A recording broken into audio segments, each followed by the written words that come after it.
Welcome to the deep dive. Okay, let's try something. Picture this. It's 1998. 1998, yeah. Feels like a different world. Dial-up internet, maybe? Exactly. No smartphones, no constant social media feed. Things felt, well, slower. Now imagine someone then describing now our reality today. And getting it scarily right. That's what we're diving into. An interview from back then, 1998, with someone who seemed to lay out this roadmap for how our lives would get so chaotic, so accelerated. Yeah, the source we're using is excerpts from a YouTube video transcript of that interview. It's like quite something. So our mission here is to unpack that vision for you. What did he actually say? What forces did he think were behind it all? And, what does it suggest about time, reality, maybe even where humanity's headed? We want you to walk away with a really solid grasp of this whole perspective. It's pretty profound. All right, so let's dive right in. 1998, he says, point blank, we're about to take the step out of matter, and then this kicker. It's only going to get weirder. Mm-hmm. And that wasn't just like an offhand comment. He meant weirder. He predicted the level of contradiction would rise excruciatingly. Excruciatingly. Wow. Yeah. To the point where people would just throw their hands up and say, what the hell is going on? It's just too nuts. Which, I mean, doesn't feel too far off sometimes, does it? Not really, no. He felt this wasn't just random noise, but a sign that our old ways of understanding things were deliberately breaking down. And he had this core idea explaining why. This transcendental object at the end of time. Right. He saw this accelerating weirdness as being sort of pulled or influenced by this future event, a profound event. What kind of event? The freeing of organic life from the chrysalis of matter. Basically, life escaping its physical limitations. Something he said hasn't happened in, what, 1 billion years of life on Earth? 1 billion years, so like a metamorphosis for life itself. Exactly. He said it was obviously what's in the cards. Yeah. And looking around now, hearing people constantly say, things keep getting weirder. Yeah, his explanation starts to sound, well, weirdly accurate. It now makes perfect sense, as the transcript put it. It does frame things in a way that clicks, somehow. Okay, so let's tackle that feeling many of us have. Mm-hmm. That time is speeding up. You hear it all the time. All the time. It's a really common intuition. But he was very clear this wasn't about, the actual clocks. Right, not atomic clocks or the Earth spinning faster or anything like that. He knew those constants weren't changing. Yeah, he acknowledged that directly. So yeah. It's not literal time dilation across the board. So what did he mean then? If the clocks aren't faster, how is time speeding up? He put it simply, more and more is happening. That's the key. Okay. He used this great analogy. He asked, essentially, what feels longer? 1 million years where absolutely nothing happens. We're just 10 seconds crammed with 50,000 events. Well, I see. It's about the density, the event density, not the clock tick. Precisely. It's the sheer volume of experience, information, change packed into each moment. And he linked this to concepts like connectivity and complexity. Right. He talked about this ultimate state where all points are connected to all other points, like total interconnection. Wow. That's a lot to imagine. It is. He saw the universe itself as sort of getting its act together. That was his phrase. Like it's connecting the dots, bringing everything into relationship. Driven by what? By consciousness, he argued. Consciousness acting as this integrative function. The universe developing a coherent point of view, becoming more aware of itself. And this whole process is accelerating. Yeah, proceeding faster and faster. He claimed more connectivity happens now in a single year than happened over maybe 1 million years, way back when. And if you just, reflect on your own life, the news cycle, the tech changes, global events. Right. Every moment feels jam-packed with events, real world-shaking events. Yeah. Often. It's, you said it earlier. Overwhelming. Yeah. Overwhelming, to say the least. Okay, so if things are getting denser and more connected, how does that square with the feeling that everything's just chaotic? You talk about extremes of good and evil. He definitely didn't shy away from that. He painted this picture of, acts of unspeakable evil, really dark stuff. Brutality, genocide, hate, famine. Awful things. Truly. But then, right alongside that, this incredible buzz and thrust of optimism.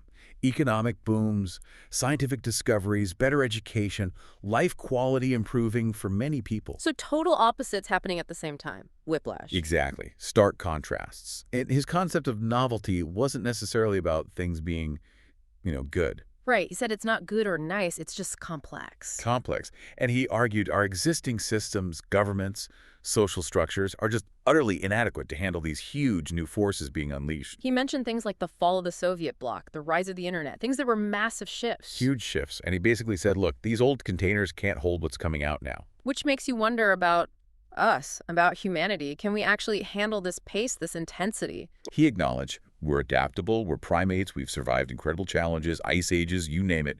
But he did say, we're going to be tested to the limits. So the takeaway isn't just it's chaos, it's more like purposeful chaos. Kind of. Yeah. That this mix of overwhelming challenges and exhilarating progress, it's not random noise, it's part of a larger process. Yeah. The chaos itself is maybe setting the stage for a powerful shift. A shift towards what? This is where that strange attractor idea comes in, right? Exactly, the strange attractor at the end of history. His idea was, we're not just drifting, we're being actively pulled towards something. All towards the transcendental object at the end of time. What is that, more concretely? He described it as a state, a domain of hyperconnectivity, or perfect novelty, the ultimate complex state. Because nature abhors habit. Yeah, nature abhors habit, and so it seeks the novel. Which led him to argue there's actually a purpose to the universe. Which is? Hypercomplexification. Basically, the universe is driving towards becoming as complex and interconnected as possible. That's a big claim. It changes things, doesn't it? Our place in it all. Hugely. If the universe is complexifying, becoming more connected, he said all points become co-ancient. It gives the universe the feeling of being imbued with a caring presence. A caring presence. So not just cold, random chance. That's the implication. It shifts our whole ethical and moral position, moving away from that existential notion of being an accident. Towards maybe having a role in a purposeful cosmos. Right. And our role, humanity's purpose within that, is to complexify reality even more, to contribute to it. To pass on a universe that's more diverse, more intricate. More diverse, more complicated, more multifaceted, as he put it. And this culminates in what he called the omega point. The omega point, like the end goal. Sort of. A point where this process fulfills the hopes of, say, religions, but in a mature, scientific, and universal way. Not replacing them, but fulfilling their underlying intuition about transformation. He used an analogy, right? From a cell to an organism. Yeah, like how a single cell leads to a complex body. Yeah. Scale that up. Individuals, ideas, societies connecting form this enormous network, a global brain almost. And he even connected it to scripture, Revelation. He did. Revelation 21.4, he will wipe every tear, no more death or mourning, the old order. Pass away. He saw a parallel there, an ultimate transformation, the end of the old ways of being. Okay, so if we're moving towards this hyperconnected state, stepping out of matter, how do we actually do that? What about technology? Yes, technology is crucial here. He argued that our machines, our computers, these complex prostheses, they aren't separate from us, they're part of us. Extensions of ourselves, like farming tools or language. Exactly, just more advanced extensions. And crucially, these machines are time compressors. Time compressors? How so? Well, think about processing speed.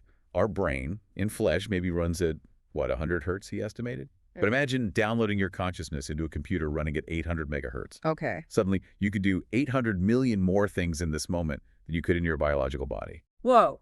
So you could stretch time technologically, create a sort of false eternity. That was his idea. Even if you only had 10 minutes left in your life, in that state, you could experience the equivalent of all of human history. Mind-bending. So the real shift is leaving the physical constraints behind. Yes. Finding ways out of the three-dimensional Newtonian prison. How?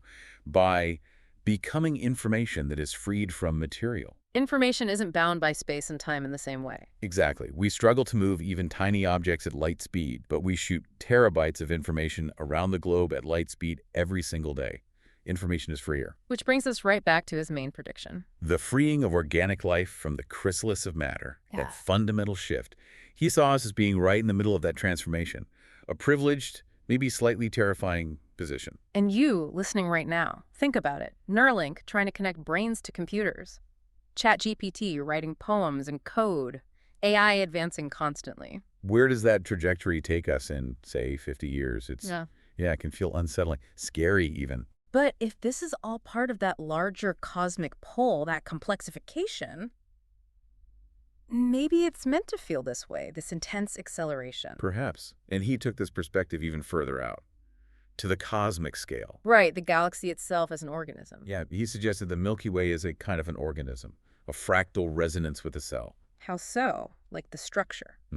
A dense nucleus, a cytoplasmic envelope of stars and gas, a clear boundary defined by empty space. It mirrors a cell's structure, fractally. Okay, interesting parallel, but then he talked about galaxies holding together. Right, the mystery of why they don't fly apart given the visible matter. Standard physics points to dark matter.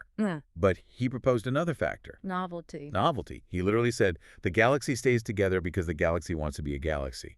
As if there's an inherent drive towards coherence, towards being. That's quite a statement, and he saw this pattern everywhere. Planets, stars, bird flocks, coral reefs, human societies.